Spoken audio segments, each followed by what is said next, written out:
Good to have you with us on Ed Schultz News and Commentary on this Friday edition from Miami. Now, there has been a philosophical argument that has broken out within the Democratic Party and liberals. You can see it online about whether this was the right thing to do to allow Carrier to get some tax relief or breaks or whatever you want to call it. $7 million to save these jobs in Indianapolis. $7 million over the next 10 years. Do the math, what it equates to. Consider the fact that these employees will continue to pay state and federal taxes as well. So you can get an economist, you can read all you want on it. There's going to be a philosophical take from every progressive whether this is the right thing to do or not. I gave a commentary right on this website, WeGotEd.com, and on my Facebook several weeks ago about who's the leader of the Democratic Party. It is Bernie Sanders, whether you like it or not. Whether the Clinton people like it or not. The Clinton people with the broken noses that are still pissed off at me, that send me all kinds of nasty stuff as if I didn't do enough. Give me a break. I'm one broadcaster, okay? Let reel in the egos a little bit. The point I'm making here is that we have learned through this Carrier deal who, again, is the leader of the Democratic Party, of the progressive movement in this country, who has the pulse, the heart and soul, the conviction, the determination, and the guts to speak up. Now, when I gave this commentary, many of you agreed with it, some did not. And then when the election of Nancy Pelosi took place, I thought it was the wrong thing to do, and then here come the Clinton haters again. Look, what has happened with the Carrier deal? Where's Chuck Schumer? Where's the darling of the left, Elizabeth Warren? Where's Nancy Pelosi? Once again, it's Bernie Sanders who has to step up and give commentary and write op-eds on why this is a bad deal for workers in this country, how it's going to tip over a lot of corporations to move forward and say to the administration, hey, look what you did for Carrier, you got to do it for us. That this is eventually going to lead to corporations not paying their fair share, that this is going to drive the wealth to the top, that this is going to be more of a race to the bottom for the workers in this country. And now keep in mind, minimum wage is history. There will be no increase in minimum wage under Trump. In fact, there may be an effort to abolish it. Okay, so that's one fight right there. So this all connects together. I said when back on my commentary, when I said Bernie Sanders is the leader of the Democratic Party, the progressive movement of this country, Schumer can't get those crowds, neither can Warren, neither can Pelosi. They can't raise that kind of money. They can't get the grassroots. They can't get the next generation excited to move forward, but Bernie can. I said that it won't be long before there is an example of what I'm talking about. Here we are. Here is Bernie in the Washington Post, out on radio shows, out on TV shows, blasting Trump for doing this deal with Carrier. Now, this comes from conviction. He believes that the root of this is corporate greed. And the political calculation for the other three that I named is that it's not really good to go out and talk bad about somebody saving a job. It's not really good to go out and say, well, it's no big deal, because these families, and I've interviewed them and I've met them. I went to Indianapolis and did the story. It's not good to almost mock, their despair when they lose their job and when they were told that this was going to be over and their jobs are going to Mexico. So there's a political calculation. Bernie Sanders doesn't have a political calculation. He's looking at the big picture. What Bernie Sanders sees is a real injustice being done here in the long run, and that this isn't the way we should be doing business. But we are going to do business like this because the Republicans won the election. They have earned the right. They have garnished the power, and this is what's going to happen.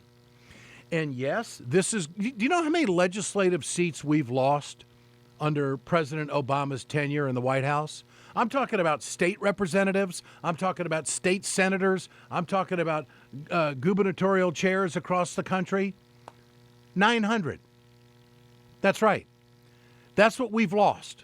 And so this conservative populist movement that is taking place, and it's not a populist movement. And I could do another commentary on that. This is a hard right-wing effort that's moving forward now. And the fact is that they're calling it and disguising it as populist, but it's not. It's hard conservative. So what's happening here to stay on point with this is that Carrier's an example. Carrier is an example that they want to reduce the corporate tax rate. And Trump is saying, see, there's going to be more of this. See, this is going to work. And the fact that we have taken over so many seats state by state to the total now of 900. How many state legislatures now are run by the conservatives? There's going to be a push on this, and it's going to end up forcing the government to privatize Medicare, Medicaid, Social Security, to starve government to the point where you can get it down into a bathtub where you don't have to pay for anything. That they will privatize everything they can get their hands on. And it starts with the corporate tax rate being reduced. Look, they keep saying that, well, we have the largest corporate tax rate in the world. Well, we should. We should, because no one spends on military hardware the way we do. You can take the military budget of the United States of America and then the next 7 countries, including China and Russia, and add all their budgets up, and you might equal the United States. So who's going to pay for it? Now, the Republican philosophy is that, well, if we just increase the tax base, we're going to have plenty of money coming into the Treasury. It doesn't add up. It doesn't work. It's going to drive us right into a crap hole. And we are going to get to the point where we're going to be fighting over a government shutdown.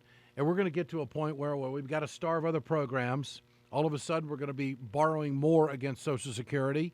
They're going to make that insolvent. And we're going to have to get rid of Medicare and Medicaid. We're going to have to privatize all of that. We're going to have to voucher Medicaid to the states. And you know what Republican legislatures are going to do with that. So this is a time to stand up. And who stood up? Bernie Sanders. It wasn't Chuck Schumer, because there's a political calculation going on whether he likes the Carrier deal or not, whether this is a method that can be followed. Is this a blueprint that the Democrats can put their arms around?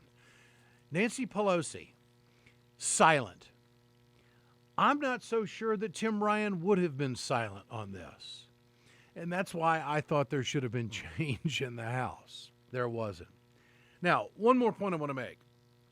Obama's attitude that, well, these jobs are going away anyway. That, we're going to high-tech manufacturing and everything else. Hold the phone. Do you like to stay warm in the wintertime? Do you like to stay cool in the summertime? At this plant in Indianapolis, Indiana, they produce 10,000 furnaces a day. When I heard that number, I went, 10,000 furnaces a day? Are you kidding me? Yeah. That's mass production. And so I think people still want to stay warm in the winter. And I know people get frustrated when it's really hot out and they like air conditioning. And this is what Carrier does. They're one of the top 50 companies in America. And this give-up idea that Obama has that, well, these jobs are going away anyway. No, they're not. They're not going away. And so I think as much as you may dislike Trump, as much as you might oppose him, I don't think there's any argument that people are going to feel good about the fact that someone did something, whether you like it or not. And oh, by the way, they've earned the right to do it because they have the political power right now. And that's the Carrier deal in a nutshell.